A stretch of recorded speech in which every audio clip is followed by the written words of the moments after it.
Hey everyone, I am Jason Alcott. Welcome to the channel. Welcome back to the channel. I am so glad that you are here today. I wanted to continue a discussion that we started a couple of weeks ago talking about John Maxwell's book, The 21 Irrefutable Laws of Leadership. And in that discussion, we talked very specifically about the first law in that book. It's one of my favorites, or at least the most impactful for me, and that's the law of the lid. So here's what that law says. It says, leadership ability determines a person's level of effectiveness. Or, said another way, your leadership ability is the lid on your potential. I've always found that to be a very interesting law, which then of course begs this question. How do I identify my leadership lid? How do you identify your leadership lid? And so I wanted to sort of continue that discussion by talking about the second law in John's book, and that's the law of influence. And John says this great line in the book. He starts out right away. He says, the true measure of leadership is influence. Nothing more, nothing less. So I think right away we should start and point out that leadership is not necessarily tied to a formal position. In fact, I would almost always say that leadership and influence doesn't have to do with the title at all. You know, a great example of this is Princess Diana. I'm not a huge follower of her life, but I know that she was someone that had incredible influence. And there was a point in her life where she no longer had the royal title, but she still had this massive influence. She had this incredible impact on the world. She had a very specific skill set of, sort of empathy and being able to connect with people. And then it was just exploded by this influence that she had on a global scale, bringing attention to incredible issues and allowing amazing things to happen to bring people together towards causes that she felt passionate about. It wasn't the title of the fact that she was a princess at one point in her life that allowed these things to happen. She had this massive influence. She had this ability to connect with people, to make people feel that they were a part of something and could be part of something and actually could move something forward together as a collective. So let's drill down here for a moment. What does that mean for you in your life? I believe that God has given you a specific set of gifts, skills, talents, and abilities, things that he wants you to be sowing into and developing and growing. Then what we're talking about today is, okay, so you've got those gifts, skills, talents, and abilities, but how do we now actually take those and expand upon them so that they can become even more effective, that you can have even more impact? Because I believe you're a person that wants to have an impact. We want to have an impact in the lives of others. We want to be able to impact the world for the better while we're here. And so how are we going to be able to do that? It's going to be through increasing your influence. It's going to be through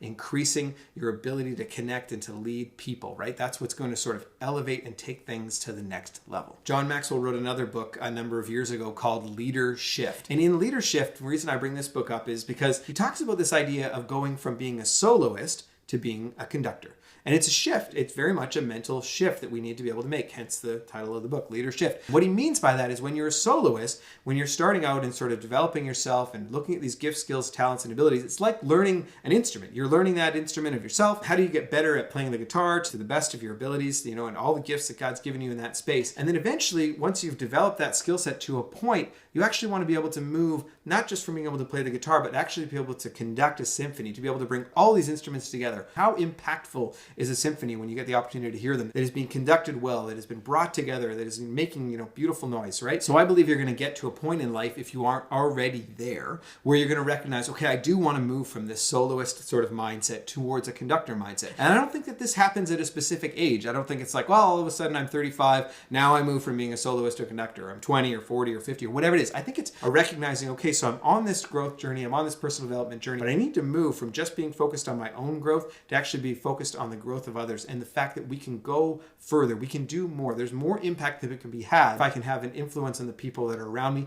so we can move in that direction together. And so there's a couple things to keep in mind as you're making that transition from soloist to conductor. The first one is that you're going to need to get better at understanding other people and helping them to get better every day. Now that's a big shift. You're shifting from focusing on the daily focus of, taking steps and improving your gifts, skills, talents, and abilities. And I think you should still be doing that. You should still be sowing into developing yourself. I absolutely do encourage, recommend, and do that myself. But now you need to lift your head up and go, okay, so how do I best understand the needs of the people that are around me? And how can I help them to become better every day? So not only focusing on yourself and what it is that you're trying to build and grow, but how can I help the people around me become better every single day? What a great question. How do I lift them up? How do I encourage them to go after the gifts, skills, and talents and abilities? And that's a focus. It's removing a focus off of myself and sort of head up, looking around. How can I encourage those around me and their gifts that God's given them? And the second thing I want to point out, as you're going through this transition, and probably right before it starts, you're probably coming to the realization that you actually can do more. There is more opportunity for impact if you are working with others. And sometimes when you do that,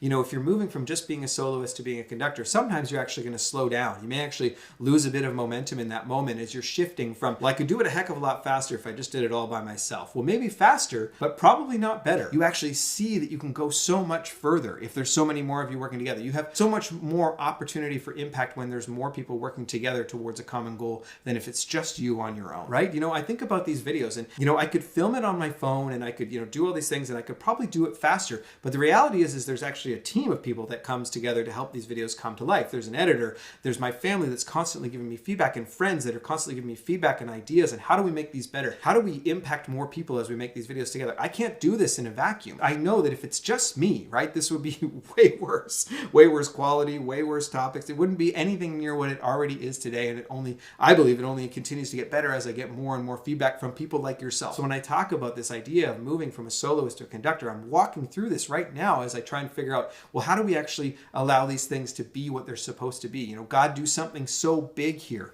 that only He can take the credit. It's not me, right? And you're going to go through this in your own life if you haven't already gone through this sort of idea of making that transition. And the third thing that I want to point out here, because I think it's really important, is that you've got to get to the point of recognizing that you've got to allow other people around you to shine more than you do. You got to be willing to take the flashlight and shine it on others instead of just pointing it on yourself, especially when there's definitely opportunities for a team contributing together to grow something where now you're bringing those people together and you can point out their incredible strengths, the gifts that they bring to the table, and are you willing to step back and let other people take the credit? I promise you that the rewards that are given and the accolades given to those people that are a part of your team or whoever's working together is so incredible to see. I promise that you'll be fulfilled by building up that in other people. It absolutely is true.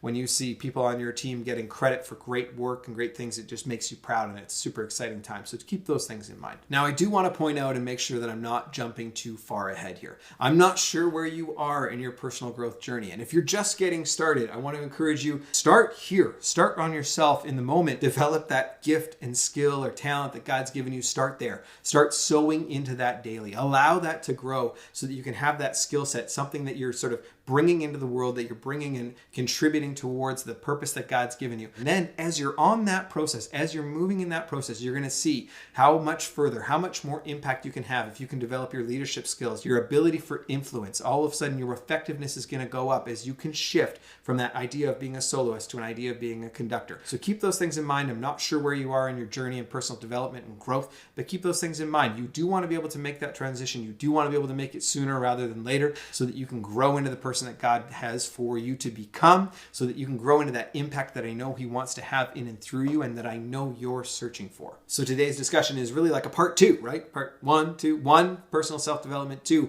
moving from that soloist to conductor. So keep that in mind as you're sort of walking down this leadership journey. I'm really excited to be able to continue this discussion. Next week, I want to talk about the 5 levels of leadership. This is from John Maxwell. He's written about it in a number of books because I think it's really going to help you to understand, when you do gain leadership positions, just because you have a position of leadership, what does that actually look like in your life? And what does that mean on an influence scale? Because it's not about the position, right? Just because you're the manager doesn't necessarily mean people are following you. So I'm excited about that. Excited to talk about the 5 levels of leadership with you next week because I think it's a really important concept for you to have. Have an absolutely blessed rest of your day, and I look forward to sharing with you again next week.